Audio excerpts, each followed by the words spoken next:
Other people wake up in palaces, dungeons, or elf forests. I woke up falling through a black abyss with 11 strangers, 3 tons of wreckage, and no floor anywhere in sight. My system gave me numbers before it gave me hope. Descent speed, 9 meters per second. Time to the next layer, 40 minutes. Pressure below, 4 atmospheres. Truly terrible odds. I was lying on a door slab, tied to nothing, surrounded by spinning beams, torn canvas, and screaming survivors. If we hit the next layer like this, we would be crushed or scattered. A blue panel flashed across my vision. Vector control unlocked. Redirect motion. Gather kinetic residue. Warning: body strain proportional to mass and angle change. Finally, a useful curse. I tested it on the first thing trying to kill me. A fallen ironwood beam, maybe 50 kilos. I pushed its path 3 degrees left. The beam missed my head by a handspan exactly. The beam drifted past, but my reward was not heroic. My vision tilted, bile hit my throat, and my fingers went numb. System log, plus 80 KE gained. Functional in 15 minutes, maybe. While I was busy not vomiting into the abyss, one man was already tying rope between planks. Broad shoulders, broken nose, calm hands. He looked up once. Move, or we all die. I crawled over, still dizzy, and scanned the wreck. 2 masts, 4 deck panels, 6 intact ropes, 1 crate of tools, 11 people, and 3 minutes before the debris field spread wider. Vector assembly cost appeared the moment I understood the shape. Platform frame 4 by 6 meters, stable for 12 bodies, 60 KE. I had 80. If I spent it, I would have 20 left. I spent it. The world snapped into lines and arrows. I pulled 3 planks inward, rolled a mast under them, and forced the loose debris into a crude rectangle before the air tore it apart. The platform held, barely. Nails screamed, ropes snapped tight, and 11 strangers crashed onto the same shaking deck. KE left, 20. Body status, tremor in both arms. Not ideal leadership posture. The man with the ropes planted his boots and checked every knot I had forced together. "Name's Mark," he said, "and that trick of yours almost flipped the whole frame on the second pull." "It also gave you a floor," I said. Mark grunted, not impressed. "Good. Blind followers die first in places like this. Useful skeptics at least keep counting weight and angles." We made the first quick inventory out loud so panic had less room to breathe. Platform, 4 by 6 meters. Survivors, 11. Food, 3 days. Water, 2. Tools, 1 crate. KE, 20. Then the abyss sent the tutorial monster. A cloud of silver shapes rose from below, 30 at least, each the size of a fist, mouths all teeth and wing membrane. Air piranhas. They didn't go for flesh first. They went for wood. Smart creatures. 3 bites opened grooves in the edge planks, and one woman nearly fell through a widening gap before Mark caught her coat. I checked the panel. Direct vector strikes on moving targets. Too expensive.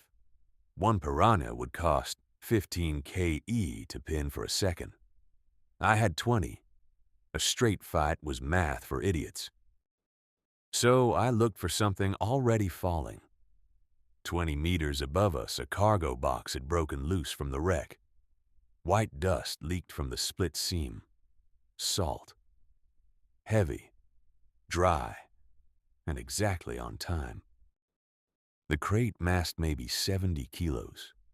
Redirecting it would cost 10 KE if I only changed the angle, not the speed. I could afford that. Barely. I waited until the swarm tightened over us. I pulled. Not hard, just enough. The crate clipped the mast stump, burst open, and turned into a white cloud around the platform. Salt hit wings, eyes, and open mouths all at once.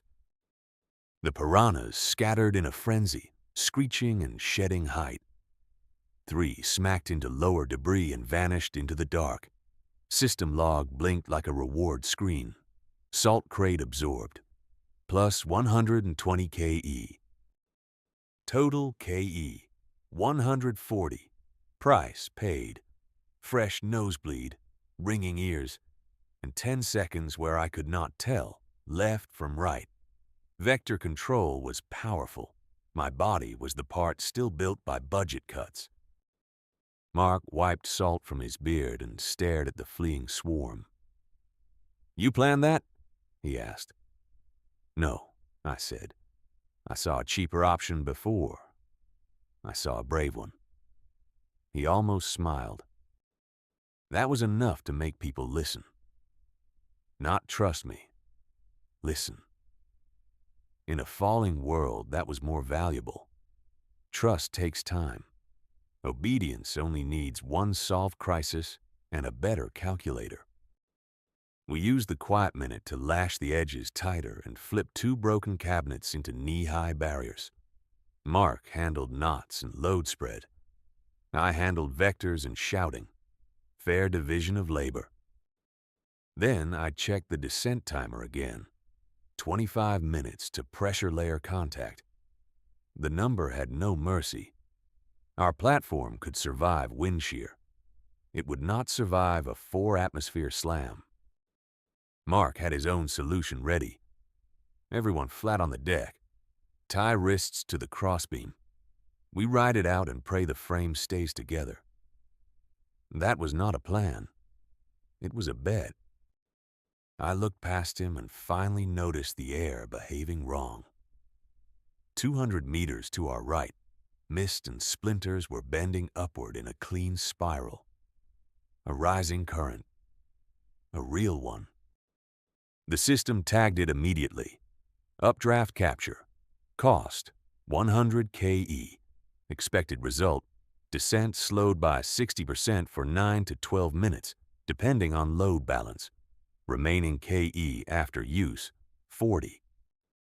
If I missed the window, we would waste 100 KE, drift wide, and hit the pressure layer crooked. If I nailed it, we bought time, maybe enough to find the first stable route downward. I told everyone to shift left in pairs. No sudden movement, no screaming. Eyes on Mark. He didn't argue. He just started placing people by weight like he had waited all day to be right. I planted one hand on the mast stump, one on the deck, and opened vector control again. KE, 140. Cost, 100. Pressure layer in 25 minutes. I aimed our whole broken world sideways. Hydro layer hit us like a wet hammer. The updraft bought time, not safety.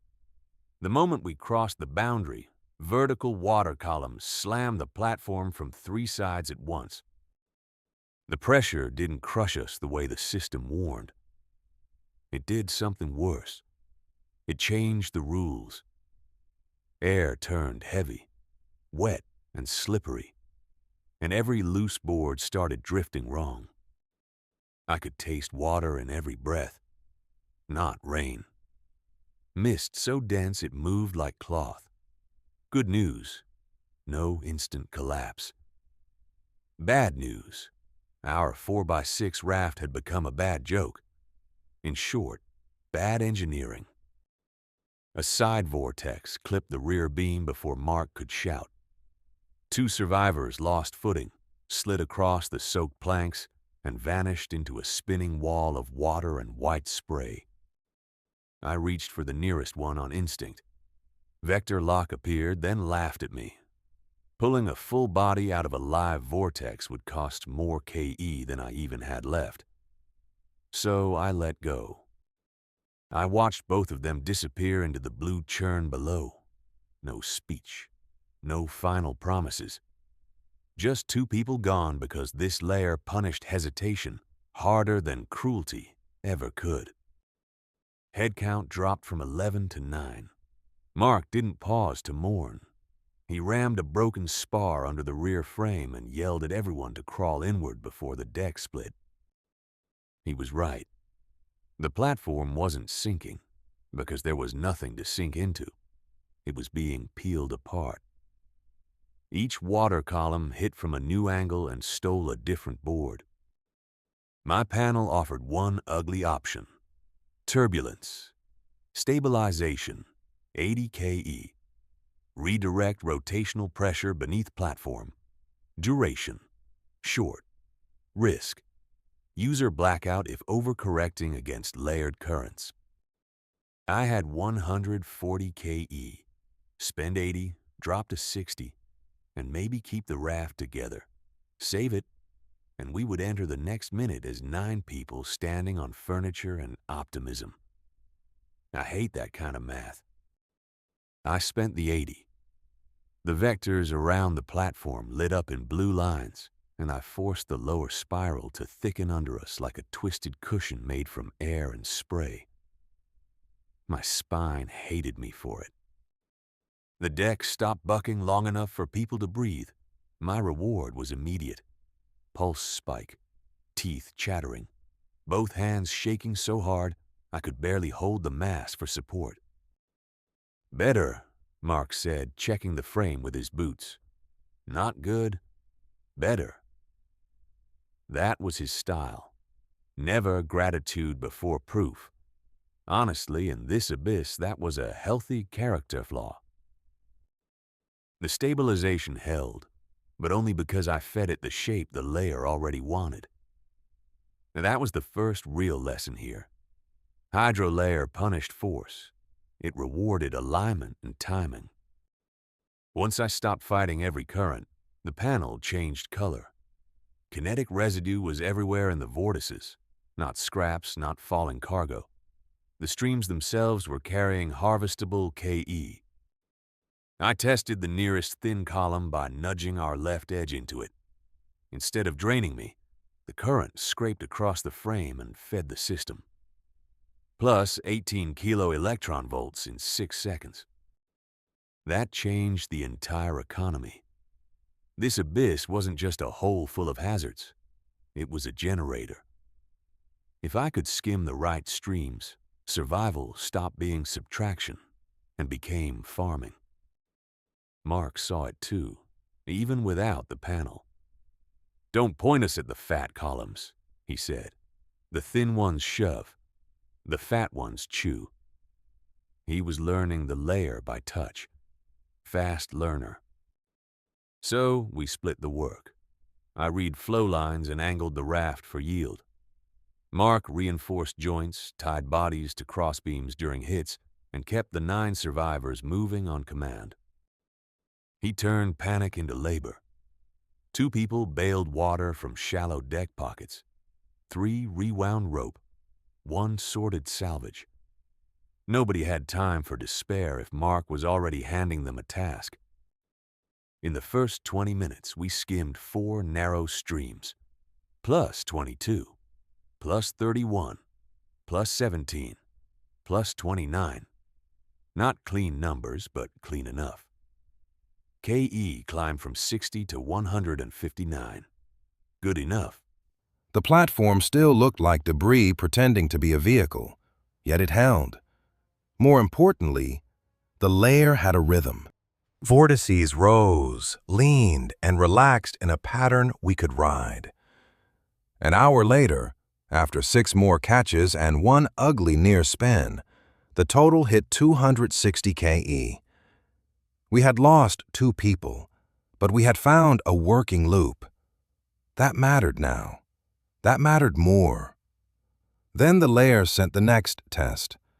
Something large moved inside the 3rd water pillar off our starboard side. Not debris, not spray. Eyes. Round, pale, and pointed straight at us. It came out in one wet jump. A hydro frog, about the size of a dog, all slick muscle and tendon.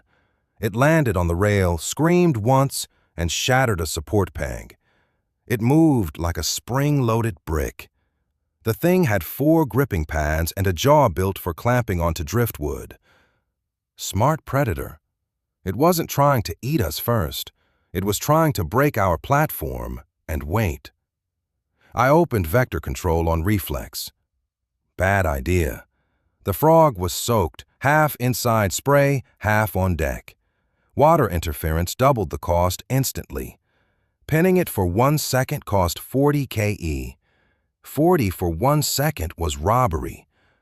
I had 260, but spending big in the wrong medium was how people died here. Hydrolayer didn't stop my power. It taxed stupidity in real time. Mark kicked a tool chest toward me while ducking a lunge. "Use the box," he barked. "Don't stop it. Feed it somewhere stupid." Now that was a language I respected. Beautiful sentence.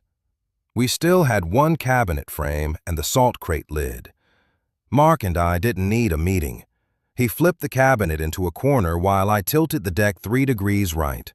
The frog lunged at the moving lid instead of my leg. Mark yanked the rope, the cabinet slammed shut over its upper body, and the whole thing thrashed like a live engine. Good box.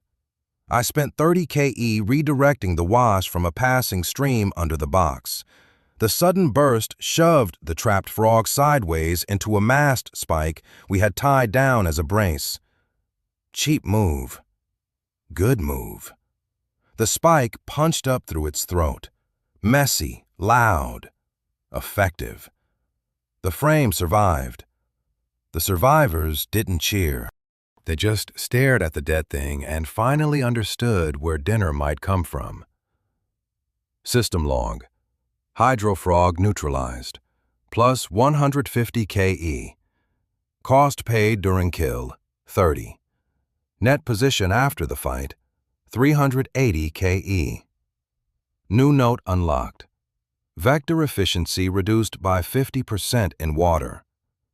I crouched by the corpse, breathing through another wave of dizziness. Tiny use of force felt cheap. Precision inside wet turbulence was where the body tax really exploded. Mark cut 1 hind leg free with a hacksaw from the tool crate. "Good meat if it doesn't poison us," he muttered. "Bad smell either way." Practical man. I approved. Still useful. The kill solved more than food. It solved authority.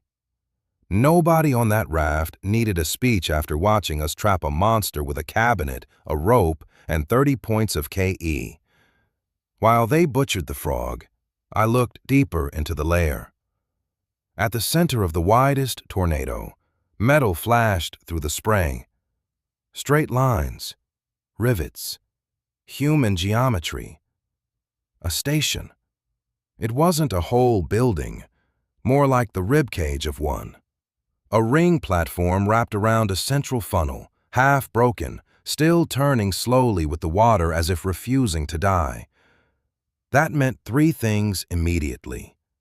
1, someone had reached this layer before us. 2, they had tried to build here. 3, if anything useful remained, it was sitting in that wreck. My panel highlighted likely salvage through the haze. Metal pipe, valve housings, pressure cloth, 2 intact drum frames, enough to turn our raft from accident into infrastructure. Problem? The station sat inside the worst part of the rotation. Vector transit route cost, 200 KE. That would drop me from 380 to 180 before we even touched a wrench. Expensive trip. Mark squinted through the spray and came to the same answer without numbers. If there is metal in there, we go. If we stay wood only, the next frog tears us open. That settled it. He wasn't asking. Good. I didn't need worship.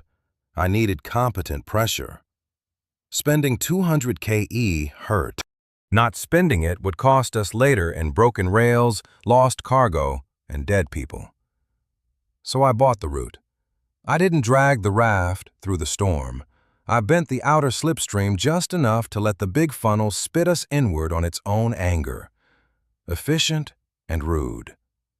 The station rushed at us in pieces.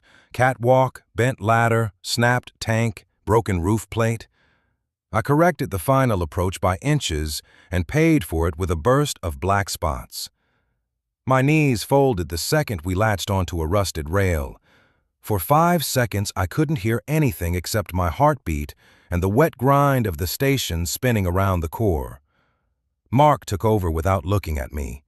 He sent 2 people to hold the line, 2 to pry pipe clamps loose, 1 to collect cloth, and 1 to strip every bolt still true. Good delegation. I forced myself upright and scanned the place. No bodies, no skeletons, just shaved anchor points, empty lockers, and a scratched warning in old paint. Do not build in the quiet. The message mattered less than the pipes. We pulled 2 long sections, 1 drum frame, 3 pressure valves, and enough plate scraps to skin half the raft if Mark used them well. Leaving cost nothing but nerve. Re-entering the outer flow with loaded weight nearly rolled us, yet the salvage held. Mark's knots were now the only religion I was interested in. Back on safer current, he started rebuilding immediately. Front brace replaced with pipe, rear beam plated, new rail height to the waist, drain slots cut through the deck to dump spray.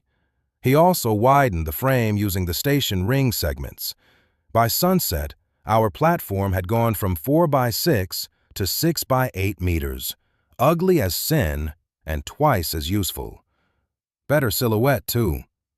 Inventory felt better when spoken aloud. Survivors, 9. Platform, 6 by 8 meters, metal braced, partial rails. Food, 3 days plus hydrofrog meat. Water, effectively unlimited if we dare boil it. KE total, 180. I repeated that twice so my own brain would stop imagining I was rich. 1 bad pull, 1 wrong jump, 1 ambitious trick, and 180 would become a memory. Not even close.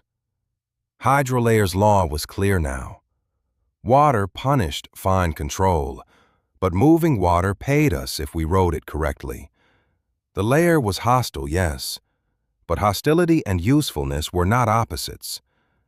That was the real difference between dying here and building here. The dead saw chaos. The useful saw systems. I was trying very hard to become the second kind of person. I respected that. Near dusk, the vortices thinned and the noise changed. Less tearing, more hush. Below us stretched a wide horizontal band of calm green air, almost glowing through the hanging mist. I respected that. Everyone on the raft felt it at once. Quiet after violence always looks like mercy. I knew better, but even I needed 1 second to admit the layer below looked beautiful. That was the trap. Trees hung there in loose clusters, roots wrapped around floating soil. Thin waterfalls drifted upward instead of down. White stone flashed between leaves. It looked like a garden. Mark rested both hands on the new rail and stared below. "If there are trees, there is ground," he said. "If there is ground, maybe we stop falling for one night." He looked almost hopeful. My panel interrupted that dream immediately. Living signatures below. Average KE drift, negative. Biological vitality, stable. Cognitive drive, declining. Not rest. A drain. It ate something slower. Effort, motion, maybe memory, maybe will. Red threads ran from every living marker into the soil. Mark read my face.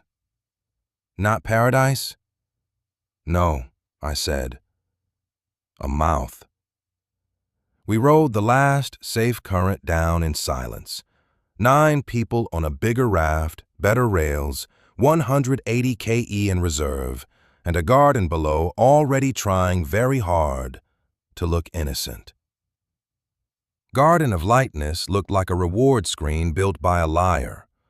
White ruins, slow streams, bright trees, no wind, no noise, and one broad shelf of earth hanging under us like mercy. We landed gently by comparison. I spent 20 KE shaving our angle and kissed the soil with the rail instead of the keel.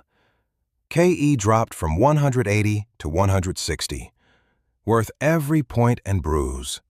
The platform held. Nobody died on impact. That alone almost made the garden feel safe. Then I noticed the birds. They floated between branches without flapping once and made no sound at all. Silence was the first warning. Real life wastes noise. This place spent none. Water ran clear through white channels, flowers opened in the shade, and every color looked too deliberate to trust. We tied the raft to a marble stump and ran inventory before anybody wandered off. Survivors, 9. Platform, 6 by 8. Food, 3 days plus frog meat. Water, good. KE, 160 exactly. Mark crouched and pressed 2 fingers into the grass. Soft, he muttered. Too soft, like standing on a mattress full of teeth. That was the closest thing he had to poetry. People spread out the second they smelled soil. One man laughed. One woman dropped to her knees and washed her face in a stream. Another just stood there and stared at the trees like prayer. My panel tagged every living body in blue, all stable. Then the first red line appeared. A thin thread ran from the woman by the stream into the ground under her feet. KE drift, -4. I ordered everyone back onto the raft. Nobody argued except the woman by the stream. 5 more minutes, she said. My legs finally stopped shaking. Her KE had already dropped from 80 to 68. That got attention. Numbers beat speeches. I walked over, touched the grass with one boot, and watched my own KE tick down by 1 before I stepped back. Slow drain. Constant drain. Not subtle. So we don't camp on the pretty lawn, Mark said. Fine by me. He started dragging planks off the raft at once. If the garden wanted skin contact, he would remove skin from the equation. 6 hours proved the layers rule better than any theory. The woman by the stream became slower, then calmer, then blank. She smiled at nothing and sat down in the grass like a child at church. 3 hours earlier, she had 80 KE. Now the panel showed 0. Vitals stable. Cognitive drive minimal. She wasn't dying. She was being convinced, 1 point at a time, that movement was unnecessary. Leave me here, she said when Mark tried to pull her up. It's warm. Her voice had no panic left in it. That scared me more than any hydro frog ever managed so far in this abyss. Another survivor lowered himself beside a white tree and stopped helping with the rope. KE 57, then 51, then 46. Same pattern.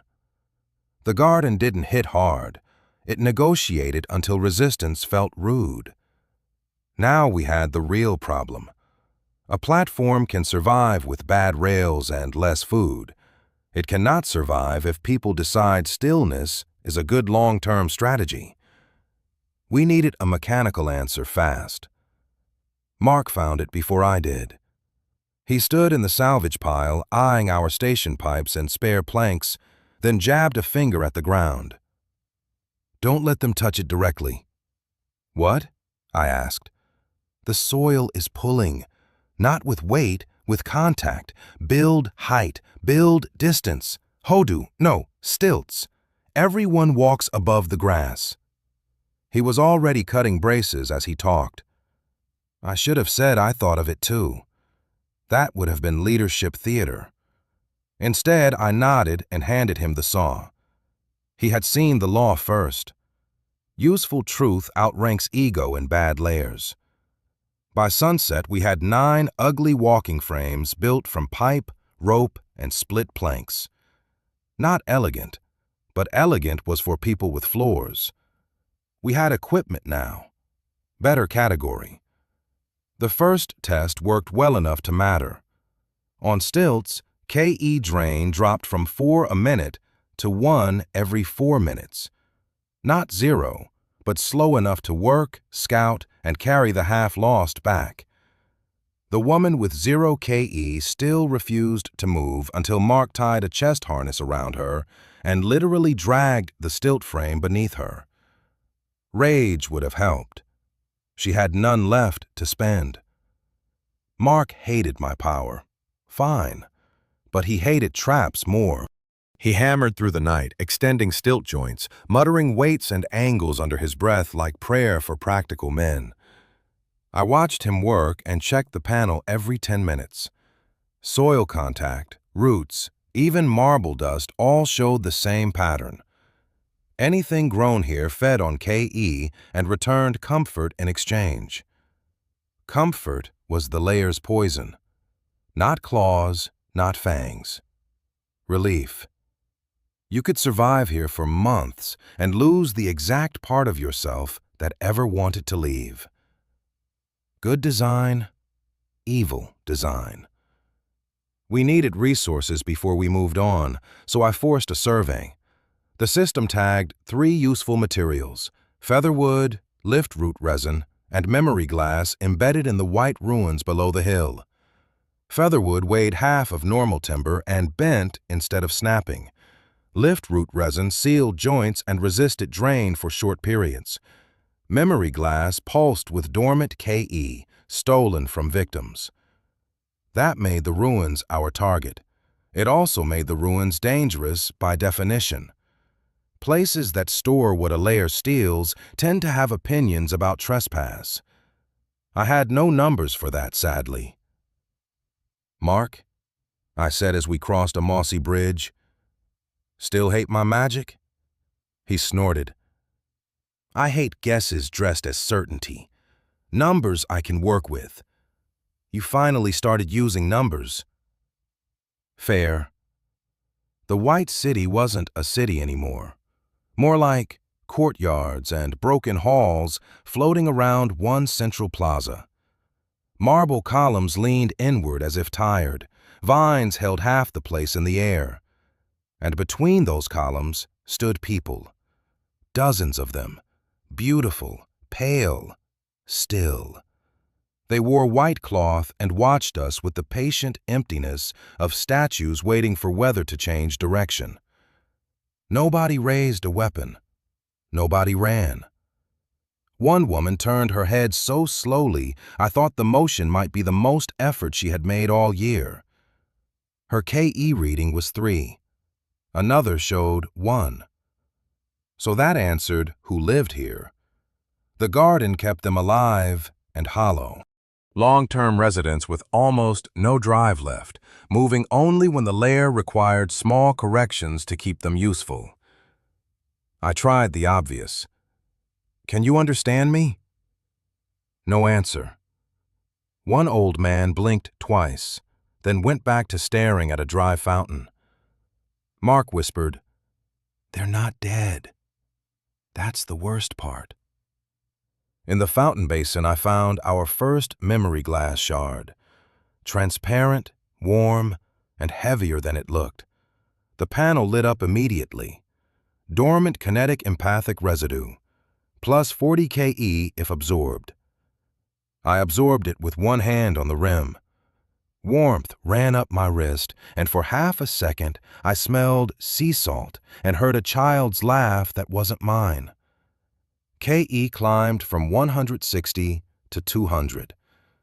So the garden stored people in pieces, not just by mood.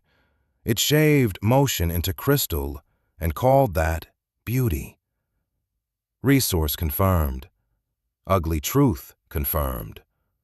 Motivation to stay? Negative and falling.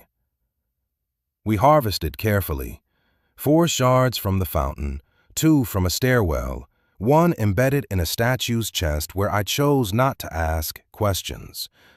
Total gain, plus 120 KE. New total, 280. Even with the gain, the place kept pushing back. One survivor froze halfway across the plaza and announced the air felt lighter near the tower. His KE had slid from 72 to 49 in 1 hour. Below 50, the drag changed. Not stronger physically, stranger mentally. He stopped following commands and started bargaining with us as if leaving the garden would be a favor we owed him. That gave me our time limit. Above 50 KE, people could still choose. Below 50, the lair started choosing for them. We could scout a little longer, but the bill was already arriving. Then I saw one marker that broke the pattern. In a shaded corridor near the inner orchard, one resident showed 17 KE and rising in tiny pulses, like someone trying to remember how effort worked. He was sitting against a cracked wall, hair tied back with white cord, eyes open, and actually tracking us. Thin, calm, no wasted movement. Too aware to belong here completely. I approached first. "Do you speak?" I asked. He took a long breath before answering. "Enough to leave, if leaving is real." His voice sounded unused but not broken. That was the most important difference. "What's your name?" He looked at the orchard, not at me. "Vane, I think." Mark stepped up beside me, hand on the tool axe. He did not like uncertain nouns attached to strangers. I tried another angle. "What does this place do?" Vane answered faster than before. "Takes weight, then effort, then memory. It keeps the part that resists. It lets the body stay beautiful." "And why are you different?" I asked. Vane touched his chest once. "I kept one thing. The wish to want something. I don't remember what, only that losing it would be final." That line got me more than the scenery did. Not because it was tragic, because it was operational. A man who guards one desire in a place built to erase desire is valuable. Mark wasn't impressed. "Or he's bait," he said. "An empty man with one rehearsed sentence. We take what we need and go." Vane turned his head toward him without offense at all. "You built the stilts," Vane said. Mark froze. "How do you know that?" Vane looked at the joints, the load spread, the rope choices. "Because whoever built them hates wasting wood." I asked the question that mattered. "Can you guide us below this layer?" Vane nodded once. "Yes, not by maps, by pull. The next safe route is not safe, only possible." Honest answer. He stood with our help and nearly collapsed the first time the grass touched his foot, so even he wasn't immune. Mark shoved a spare stilt frame toward him without a word. Small progress. By dusk, Vane had shown us 3 path marks carved into the white stone under the moss.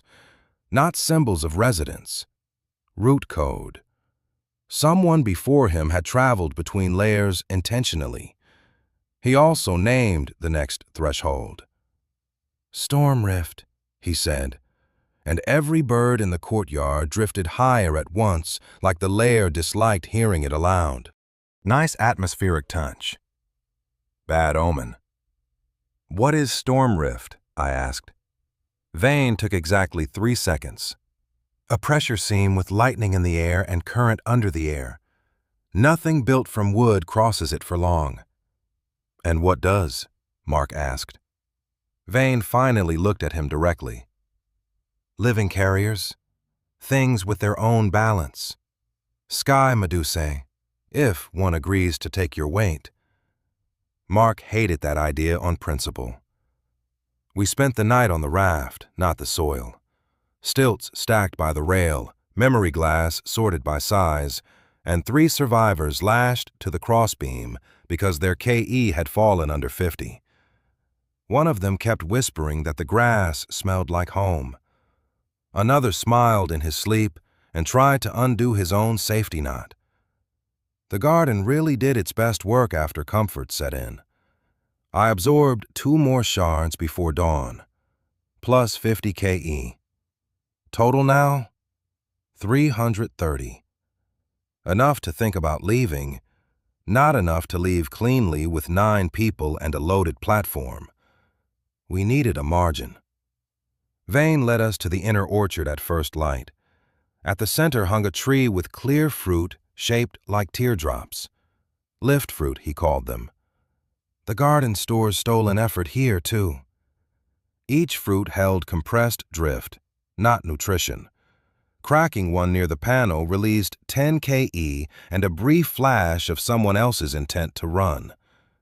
We harvested 5 before the roots started moving. Yes, roots. Thin white cords under the grass tightened around our stilt feet the moment we pulled the 6th fruit. The garden had finally objected to inventory loss. Nice to know it cared. I spent 20 KE cutting the root pull sideways instead of upward. Cheap adjustment, ugly headache. My right eye blurred for a full minute after.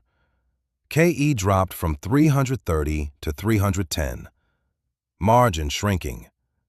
Mark smashed 2 roots with a pipe hammer and yelled for withdrawal. Nobody needed persuasion. Even the half-drained moved when the ground finally admitted hostility in a language they understood. We got back to the raft with 5 fruits, 2 resin sacks, featherwood bundles, and no missing people. Plus 50 KE from the fruit took us back to 360. Close enough to dangerous. Then the garden made its final move. The 3 survivors below 50 KE refused to board. Not violently, that would have been easy. They simply stood in the grass and said there was no point. One said the raft was loud. Another said the soil already knew his weight. The third looked at me and asked why motion mattered if every layer only charged more. Fair question. Wrong timing. I did not argue philosophy with a parasite field. I checked the panel. Artificial downwind under full load, 300 KE. Purpose? Break local adhesion and force downward drift for 1 departure window. Cost after activation would leave 60 if I used it at 360, or 80 if I first absorbed 2 reserve shards from the pouch. I chose the less stupid option and crushed both in my fist. Plus 20. KE rose to 380. Enough to pay the exit and keep a thin emergency line afterward. My hand came away warm and smelling faintly of rain and somebody else's old panic. You sure about this? Mock asked as he strapped the last passive one to the mid-beam. No, I said, but staying turns us into furniture, and I dislike decorative careers. Good line. True, too. Vane pointed through the lower mist toward a dark seam under the garden. Push there, he said, not away from the layer, through its claim. Storm Rift waits below the quiet. I activated the field with both palms on the deck. 300 KE left my body like blood through an open valve. The air under the raft inverted, then slammed downward in one hard burst. The effect on my body was immediate. Violent vertigo, nosebleed, both ears ringing.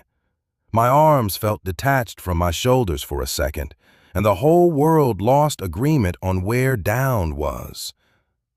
But it worked. The raft tore free of the grass drag, ripped our anchor rope in half, and dropped through the white air while the garden tried to hold the keel like a hand at my ankle. Roots snapped. Marble dust lifted. The silent birds finally made noise. A thin, glassy cry I never wanted to hear again. Then the green light above us shrank, and the urge to rest vanished. I collapsed against the rail while Mark and two others kept everyone tied in. KE remaining, 80. Survivors, still 9.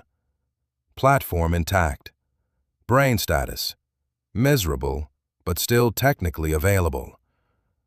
Vane knelt by the edge, staring into the darker current below as if reading a road only he could see. Mark grabbed his shoulder. Map first, then answers. What's in Storm Rift? Vane did not pull away. He just watched the darkness for 3 long seconds. A place you do not cross on wood. A place you do not cross awake. A place that needs living transport. That is not an answer, Mark said. Vane finally turned. It's the only one that matters. Then he pointed down through the mist. Something vast moved below us, transparent and pulsing with light. Storm Rift stayed below us like a threat with patience.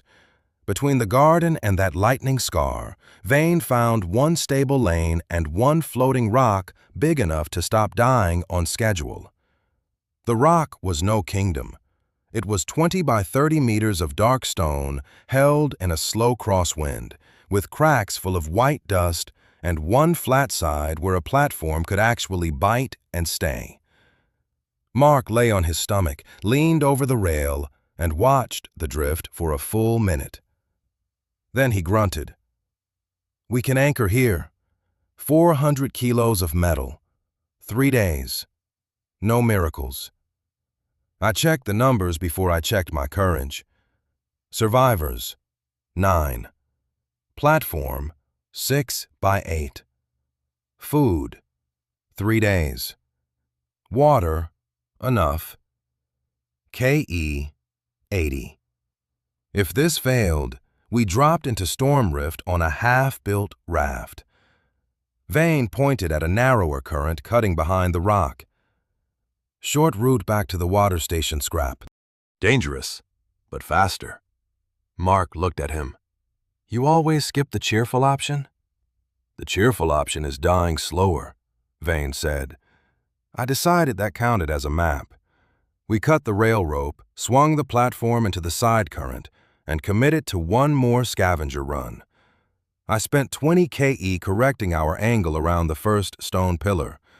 The vector pull worked, but my left eye blurred for a minute and my teeth rang like I had bitten metal.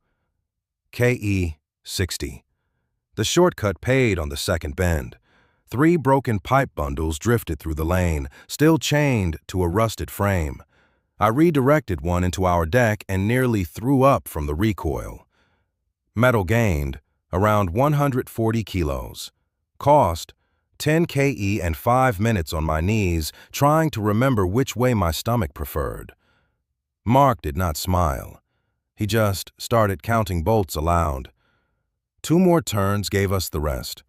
A snapped turbine rib, 1 box of brackets, and half a ladder from some older base. Total salvage lifted our useful metal above 400 kilos. KE back to 200. Back at the rock, Mark took command without asking permission. 4 on drilling, 2 on rope. Nobody stands under me unless you want your skull used as a fastener. That was his warm voice. I spent 30 KE driving the first anchor spikes into the crack line. Vector control helped only with direction, not mass. My hands shook so hard after the third spike, I could not close a fist. By sunset, we had 3 main points set into the stone and 2 emergency lines wrapped around natural pillars. The platform finally stopped behaving like a falling coffin with opinions of its own. Mark tapped the nearest cable with his knuckle and listened. "Good enough to sleep badly on," he said. "Installation cost? 120 KE total. Starting 200, ending 80. Exact plan, ugly execution." For the first time since the ship broke, we spent a full night attached to something that did not move with panic. Nobody called it home, but nobody asked if we were still falling either. We also solved 2 boring problems that kill camps faster than monsters: waste and sleep. Mark rigged a hanging latrine cage downwind and assigned silence hours by hammer strike, not argument. At dawn, I ran the first base inventory on solid footing. Rock shelf, secured. Platform, attached. Survivors, 9. Food, 4 days after garden fruit tests. Water, stable. KE, 80. Morale, cautious. A base starts the moment people stop asking where to stand and start asking where to store rope. We marked tool corners, food corners, sleeping lines, and 1 med bay no one was allowed to clutter. That should have been enough for 1 quiet hour. Then I noticed the wind. It hit the west face in a constant sheet, curved along the stone, and left through a narrow throat like a worked channel. Mark noticed me noticing it. "Don't say magic," he muttered. "I'm thinking mechanics." I pointed at the flow. "Good, because I need energy that earns itself while I sleep and bleed slower." He sketched a wheel in white dust with 1 bent finger. Not a mill. Not exactly. More like a wind snare with angled teeth.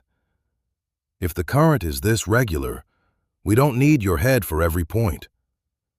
That sentence was worth more than it sounded. Up to now, every gain came through my nerves, my balance, my blood pressure. If Mark could turn air into passive KE, the base stopped being a hostage. We spent the morning cutting pipe ribs into curved veins. 3 people held frames, 2 stripped cable. Mark cursed every joint. I spent 15 KE aligning the first axle and got a nosebleed for my help. The first catcher spun too fast and tore itself apart in 40 seconds. The second stalled and just screamed in the wind. The third held. Ugly, loud, and crooked, but it kept turning without dying. My system pinged after 9 minutes. Passive vector harvest detected. Gain, 7 KE. I waited another 9, then another. By the end of the hour, the total had climbed to 50. Mark stared at my face. "Well?" he asked. I wiped blood off my lip and nodded. 50 per hour if the wind stays honest. He looked at the wheel like he wanted to insult it, then changed his mind and patted the frame. The catchers changed behavior before they changed numbers. People stopped staring down. They checked bolts, greased joints, and argued about shifts instead of funerals. That is how economies sound.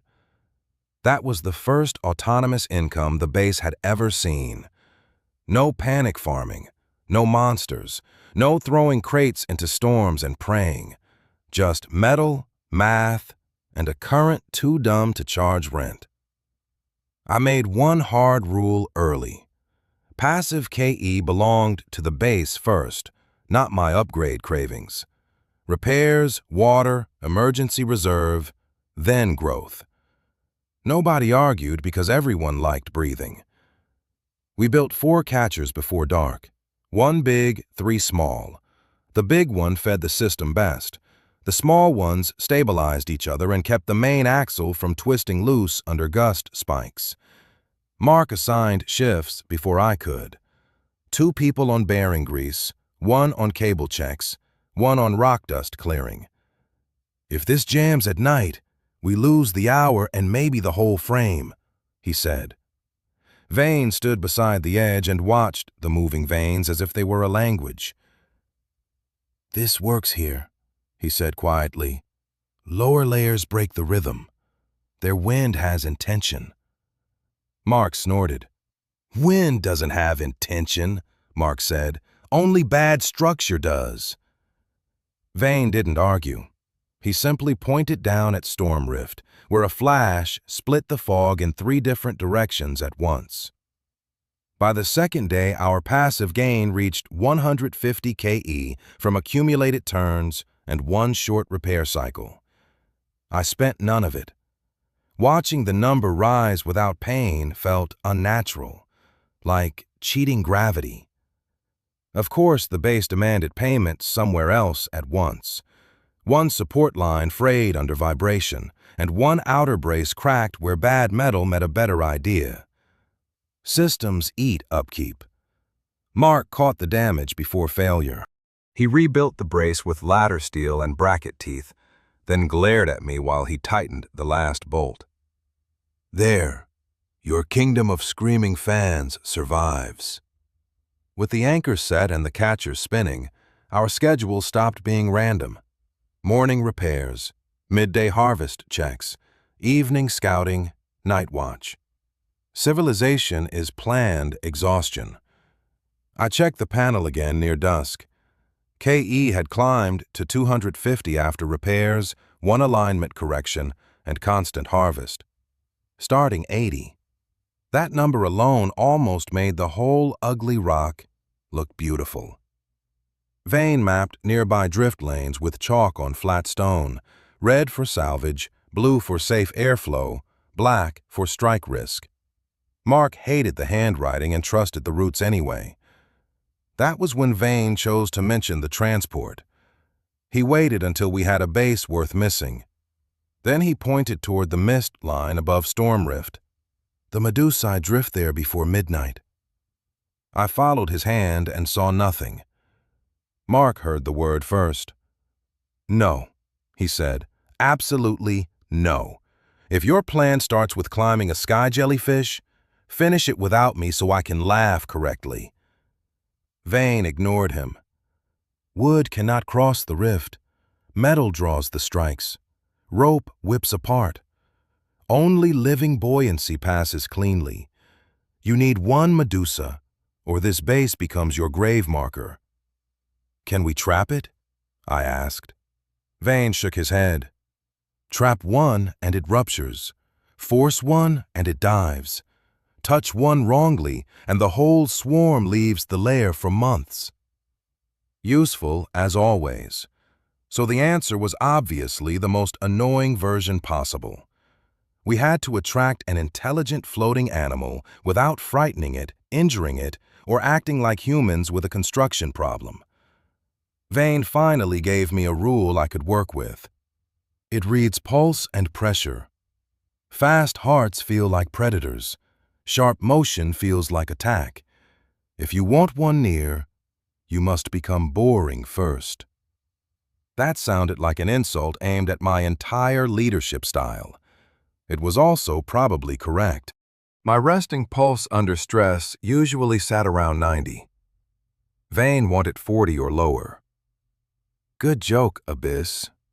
Mark crossed his arms. "I can build a frame. I can build a cradle. I cannot build this idiot a calmer blood supply." I looked at him. "Then improvise. You like impossible assignments now." He actually did. He ran a rope under my shoulders, fixed my wrists so I would stop twitching, and told me when to breathe. Slow in, longer out. Again, again, again. No speeches, just method. I lay on the outer deck after dark while the wind catchers spun behind me, and the rock hummed through its own anchors. 3 times my pulse dropped. 3 times it jumped when lightning flashed below. Not everyone handled the Medusa plan well. 2 survivors refused to sleep near the edge after dusk. Fair. One called the thing an omen. Mark solved that with laundry duty and knots. On the 4th try, I stopped trying to win. That helped. I listened to the catchers, counted Mark's taps on the rail, and let the raft drift half a meter with the rope slack instead of fighting it. I appreciated the fear, honestly. Respect keeps people alive. Worship makes them stupid. Our transport had to become a working animal in the group's mind, not a floating miracle. Vane crouched near my head and watched the fog. "Now," he whispered. I opened one eye. Something vast moved under the mist, not fast, not hunting, just arriving with the confidence of an old law. The Medusa was 12 meters across, almost invisible except for threads of blue light moving through its bell-like thought. Long tendrils trailed beneath it and never once touched the stone below. It came close enough that I could hear it. Not a sound exactly, more a soft pressure rhythm, like distant blood in a giant, sleeping ear. Mark forgot to be sarcastic for nearly 10 whole seconds. I had 250 KE. Vane had warned me that rough contact would drive it off, or worse. So I spent 150 on the gentlest vector touch I had ever tried. Not pull, not bind, just a careful change of drift. The effect hit me harder than lifting scrap. My chest locked, my ears popped. For one awful second, I lost all sense of vertical and nearly rolled off the deck because my body forgot where down lived. But the contact held. The Medusa did not flee. It tilted, drifted closer, and rested half its bell above the platform shadow as if testing whether our current could coexist with its own. KE 100. Nobody moved. Nobody even whispered. Vane slowly lowered one hand with the palm open. The Medusa mirrored the motion by lowering 3 tendrils and letting them sway in the wake of his breathing. When dawn came and the Medusa was still there, 3 people cried quietly from relief. Not because it loved us, because for once, the layer offered progress before demanding a corpse. "Do not touch yet," Vane said. "Let it choose the second move." Mark leaned close to me. "If it chooses to eat us, I will die furious, which at least is familiar." The Medusa kept drifting. I used 5 KE just to smooth one loose crate corner before anybody approached the bell. The tiny fix gave me tunnel vision for 30 seconds. Cheap moves still send a bill. It stayed until dawn. Not attached, not tamed, just near. That was enough to change our options. A creature willing to remain beside the base could become a route, and a route becomes a future fast. Mark attacked the next problem at once. If the Medusa returned, we needed fittings that did not cut tissue, snag tendrils, or spook a creature smarter than half the people I had worked with above. He designed soft harness loops from rope, cloth strips, and polished pipe arcs. No hard edges, no sudden tension. "I am not building reins," he said. "I am building trust that can survive weather." That might have been the most sincere thing he had said since the shipwreck. He pretended it wasn't philosophy by spitting over the side and asking for more cloth. I let him keep his dignity. Vane contributed in the strangest way possible. He did not speak to the Medusa. He timed its turns. Shoulder angle, breath length, hand path, even the way he shifted weight on his heels mattered. On the second night, the Medusa came earlier. Vane repeated the pattern, and it answered with position changes before any of us touched a rope. Mark stopped lashing brackets and stared too long. "You knew this before the garden," he said. Vane kept his eyes on the creature. "I knew the rhythm, not the memory behind it." Mark's mouth tightened. "That is not how memory works for people." The first true contact happened with cloth, not rope. Vane let one strip drift against a lower tendon, then removed it before tension formed. The Medusa pulsed once, then stayed. "Maybe not for your kind," Vane said.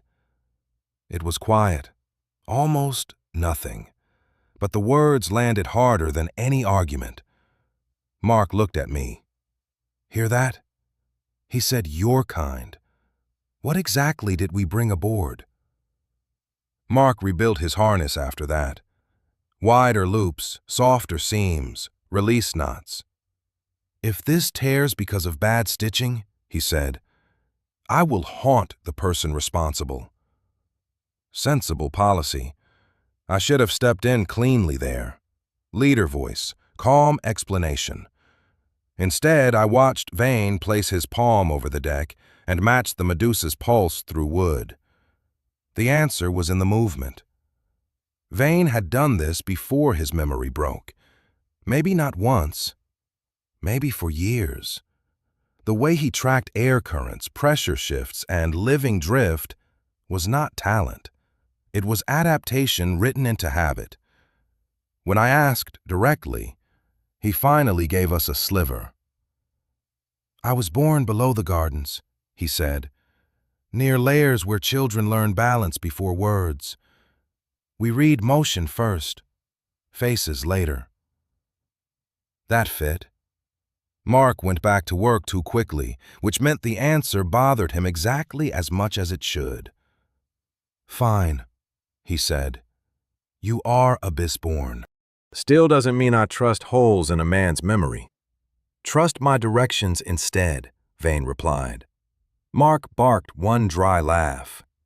"That I already do, and it annoys me more than your mysterious species status." Good. Better friction than panic. Same result.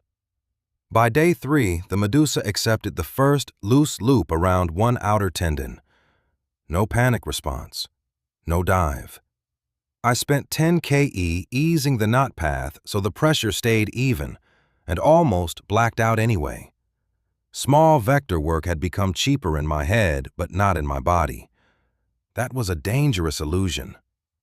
After the knot adjustment, my fingers twitched for 20 minutes, and my depth sense went sideways. My body penalties were changing shape. Early on, the price was pain. Here it became confusion. Up and down swapped places too easily. That kind of damage scares me more than blood. I tried standing and nearly stepped into open air because the rock felt vertical for a second. Mark caught my jacket before gravity corrected me. He did not mock me. That was worse and kinder both. So I wrote new limits into the wall beside my sleeping line. No heavy redirect alone, no night use after dizziness, no fluid work until rank 2. Rules are how you keep talent from becoming sabotage. "Your body hates what your brain is learning," he said. I rubbed my eyes until the deck stopped rotating. Excellent. Love it when the tool and the user start a labor dispute inside the skull. Still, the gain mattered. By evening, we had one Medusa staying on station beside the rock for hours at a time, one partial harness, and one living proof that storm rift was no longer a full barrier. The catchers kept spinning the whole time. Passive harvest never stopped. Repairs took some points. Knot work took more. But the wind paid us back faster than panic could spend us. KE climbed again. End of day 3. KE 320. Base stable. Medusa cooperative. Food 8 days after garden fruit, and one glider bird Vane trapped with cloth and patience. That irritated Mark most. I built machines, Mark muttered, watching Vane skin the bird. He waves politely at wildlife and dinner volunteers. Vane did not look up. Maybe your machines should learn better manners. We also gave the Medusa a station signal. 3 slow taps on pipe, then stillness. By the 3rd repetition, it turned toward the sound before Vane raised a hand. Training sped up. By day 4, the Medusa accepted load tests. First 1 crate, then 2, then a full frame with rope slack. We never forced the weight. We let it refuse, waited, reduced, and tried again after rest. Mark refused to name it. Everyone else failed to copy him. By sunset, half the camp called it Lantern because of the blue veins in its bell.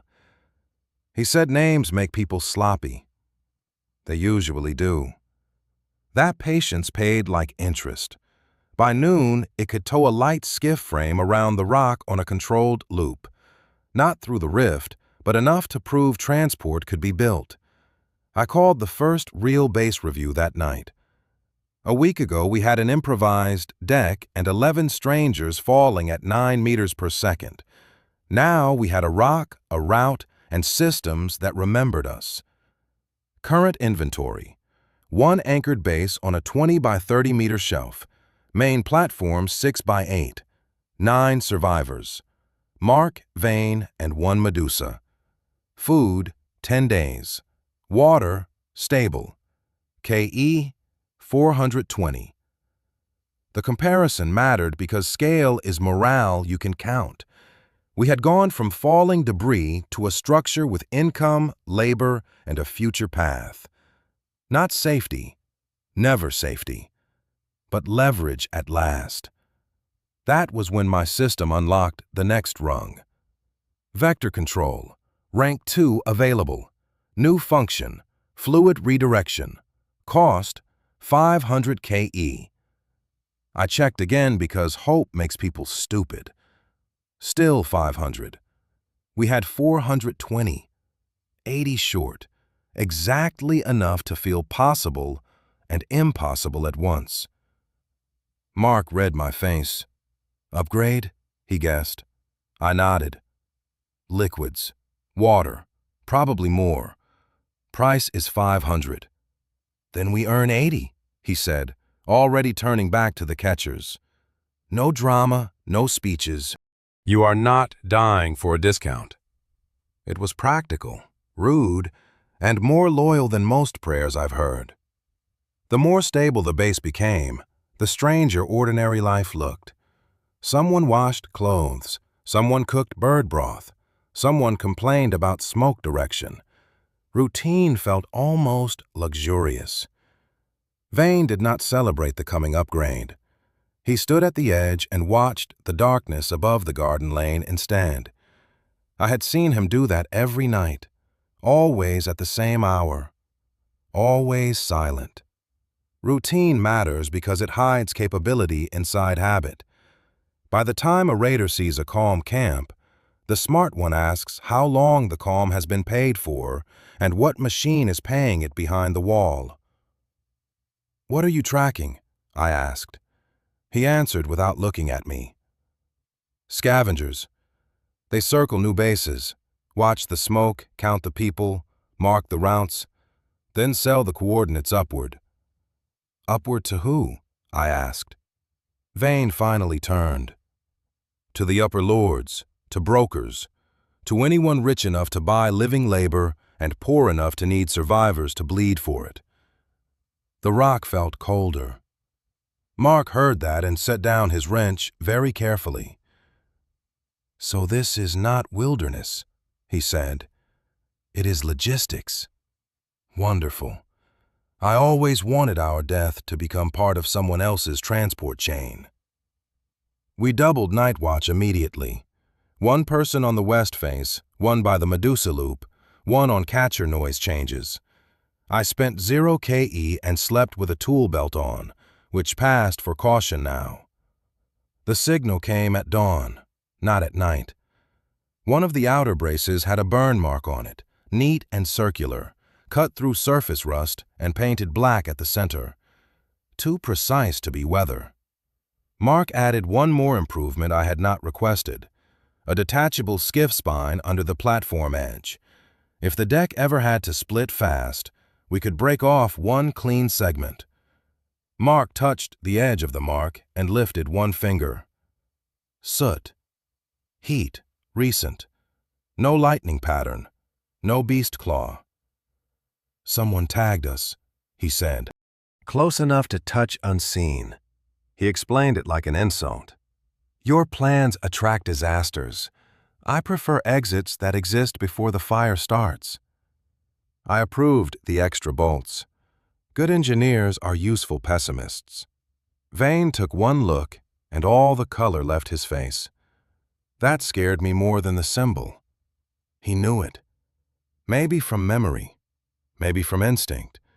Either way, he knew enough to stop pretending calm.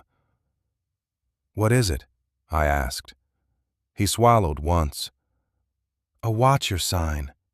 It means the base is counted, the route is logged, and the owner is worth reporting. Mark looked up at the bright, empty air. Owner? He repeated. I looked at the harnessed Medusa, the catchers, the anchored platform, the measured inventory, and the burned ring on our brace. Then I answered honestly. Us, I said. Then something moved above the garden lane, hidden by clean light and distance.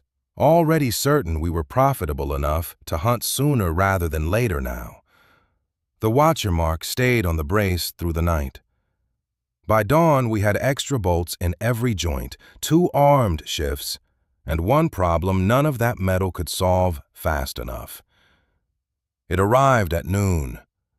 First came the shadow, then the wind under it, then the sound of chains grinding on chains. A city drifted out of the white glare and stopped 500 meters from our rock. Calling it a city was generous. It was a carcass of 200 platforms nailed together, ribbed with towers, nets, cages, and bridges.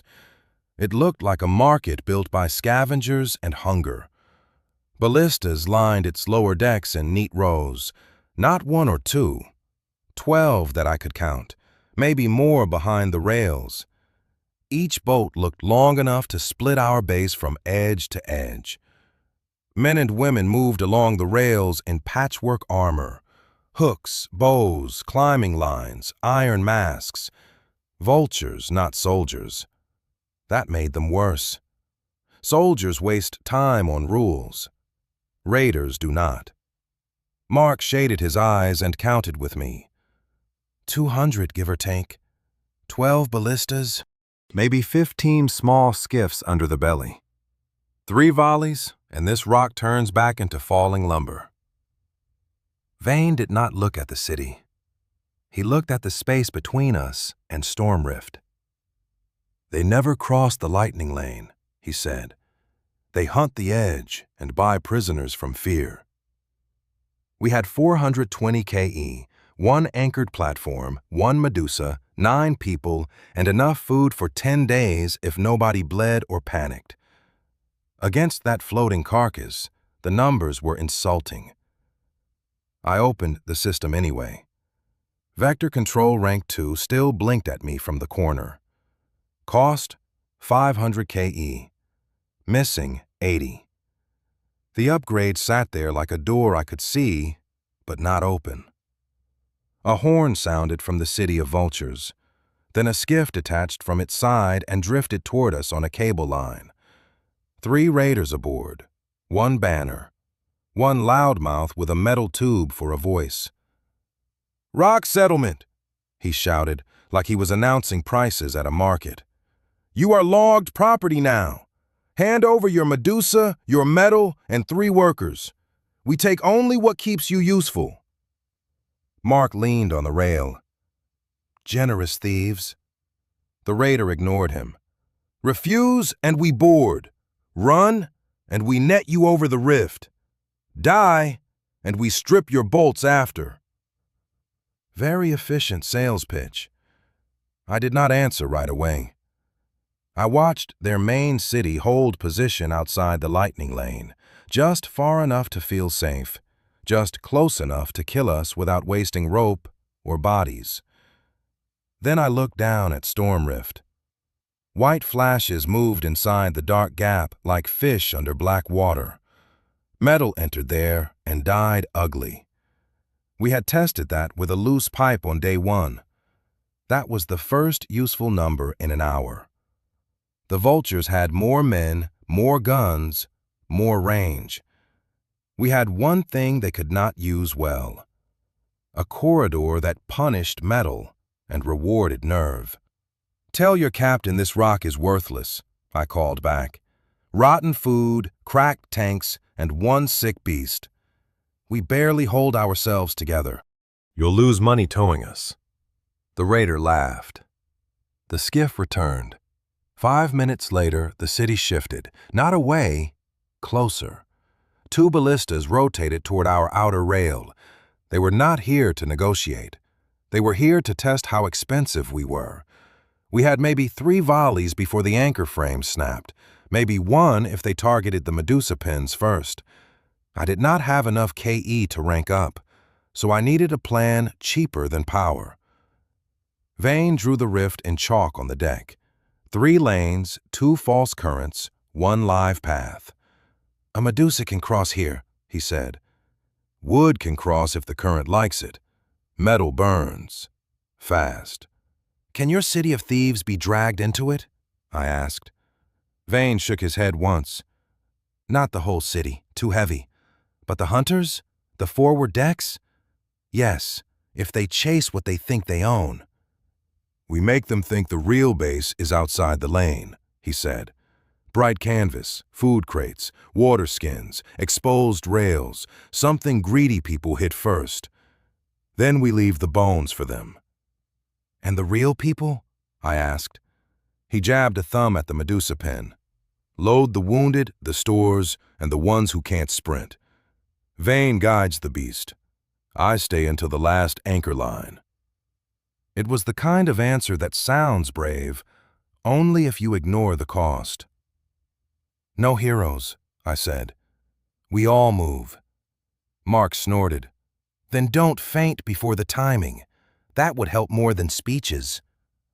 That decided it. We would not beat 200 raiders. We would bait their front decks into Storm Rift, cut our own anchor at the right second, and let the sky do the killing we could not afford.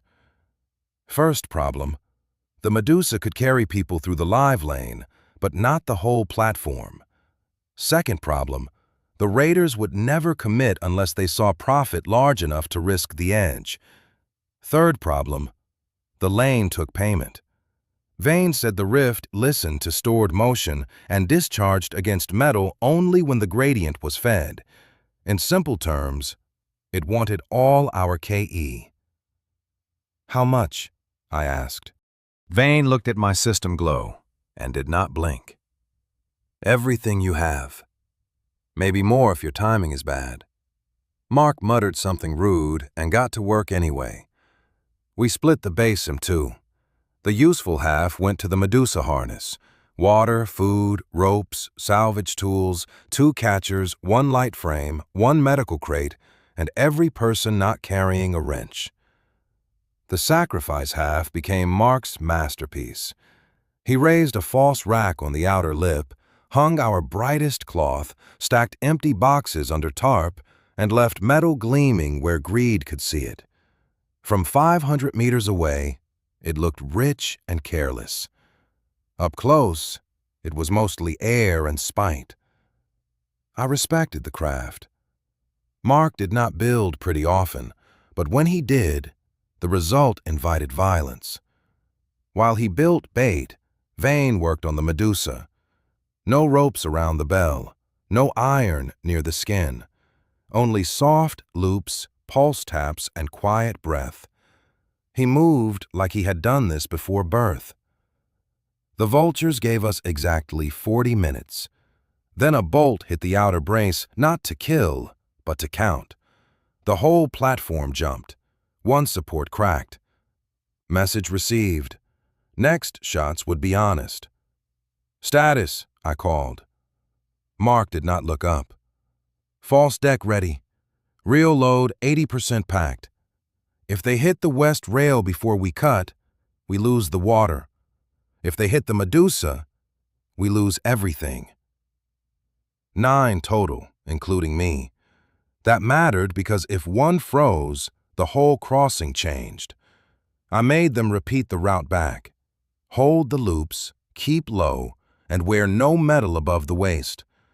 The youngest of the group asked the only fair question. "What if they don't chase?" I answered with the only fair answer. "Then we die slower." Nobody liked that. Good. Truth keeps feet moving. To buy the chase, I stepped onto the false deck in full view and opened 3 water skins over the rail.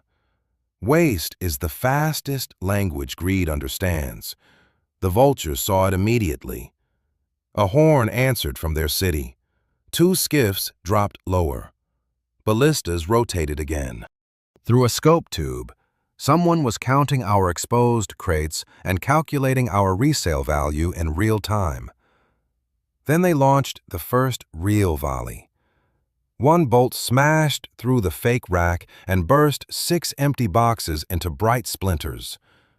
From their angle, it looked like they had just hit our food reserve. Mock cut the last non-essential brace with 3 axe blows. 5 minutes before this side peels off on its own, he said. Try not to improvise a new religion before then. Comforting as always.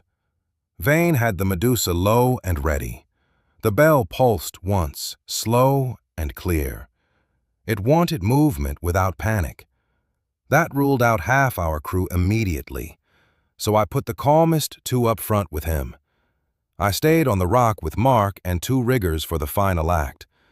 My job was the expensive one. Their front skiffs would enter first. Their ballistas would fire second. I had to redirect both. Not stop, not smash. Redirect. Force 3 heavy bolts into the lead deck of their own city at the same moment their skiffs crossed the metal-rich edge of Storm Rift. Cheap on paper. Murder on me. My system showed 420 KE. My body felt last week's overuse still stored in the joints. I could already taste iron at the back of my throat, and I had not spent a point yet. The first 2 skiffs came in low with hooks ready. Raiders crouched behind shield boards, laughing at our broken rail. Behind them, 3 ballistas drew back in clean rhythm. Veterans, not amateurs. "Now?" Mark asked. I watched the gap. Not yet. The skiffs were outside the lane. The bolts were still aimed wide for intimidation. I needed greed, not caution. "Give them 1 more meter," I said. The lead raider threw a hook. It bit the fake rack. He yanked, felt resistance, and shouted like he'd found gold. Behind him, the ballistas adjusted inward, ready to pin the loaded deck in place. That was my meter. "Cut and move," I snapped. Mark hacked the line. The false deck sagged toward the lane exactly as planned. To the raiders, it looked like panicked retreat with cargo still on it. The skiffs surged after it. Their captain helped me by ordering speed. Predators hate losing wounded prey. 3 ballistas fired together, long bolts punching through the bright tarp and fake crates. I reached for the vectors on reflex and found the old price waiting. 3 bolts, 1 moving deck, crosswind from the rift, steel mass, live current. My system offered no mercy discount. All 420 KE vanished in 1 pull. I felt my inner ear turn inside out and my spine forget which way gravity was supposed to mean. Numbers would have been kinder than sensation. The bolts bent. Not much. Just enough. A finger width became a meter across distance. All three changed lane, crossed the skiffs, and drove straight into the forward belly of the city of vultures. The first impact punched through a ballista nest. The second ripped chains off a bridge support. The third vanished into a fuel cage, and half their lower deck flashed white and broke open. At that exact second, the skiffs crossed the live edge of storm rift. Lightning did not come from above. It climbed out of the gap, hooked the iron hooks, ran the rails, and found every metal joint. The sound was wrong for thunder. It was sharper, more private, like a blade dragged through a room full of teeth.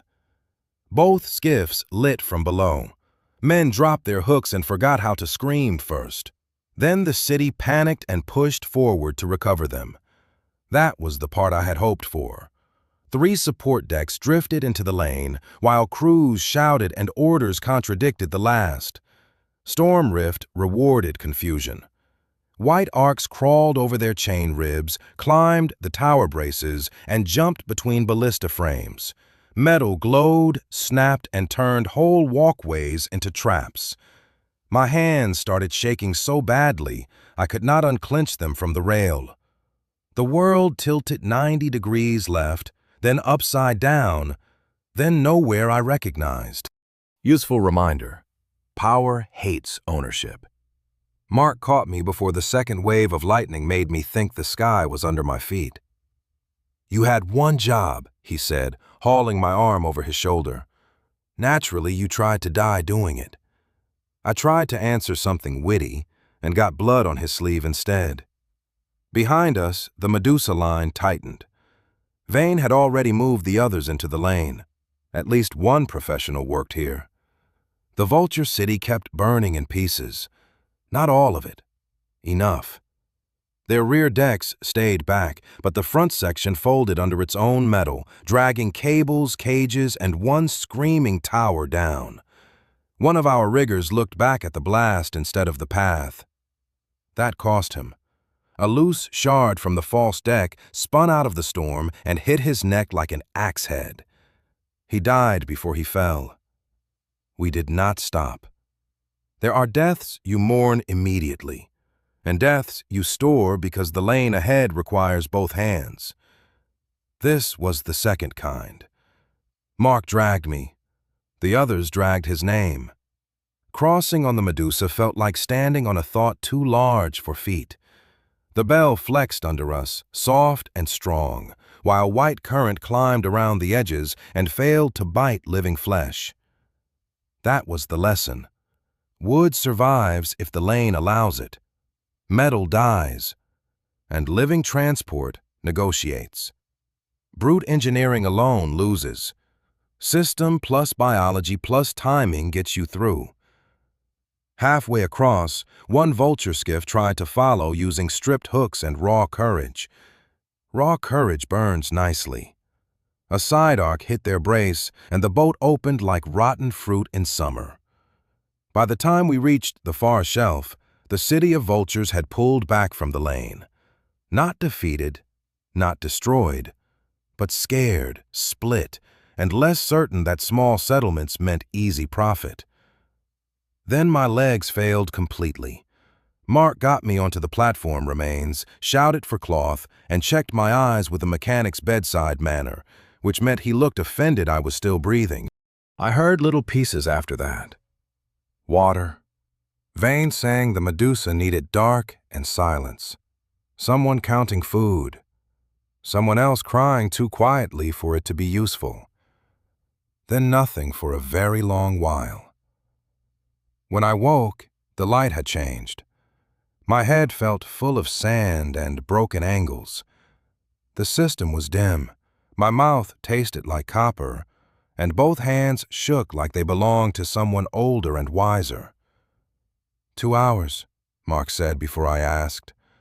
He sat against a crate, soot on his face, dried blood on his sleeve, and that expression engineers wear when survival turned out less efficient than planned.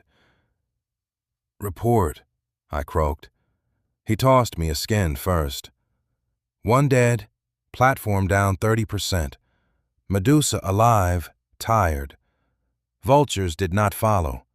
Either the rift scared them or they found richer idiots above. I checked the system.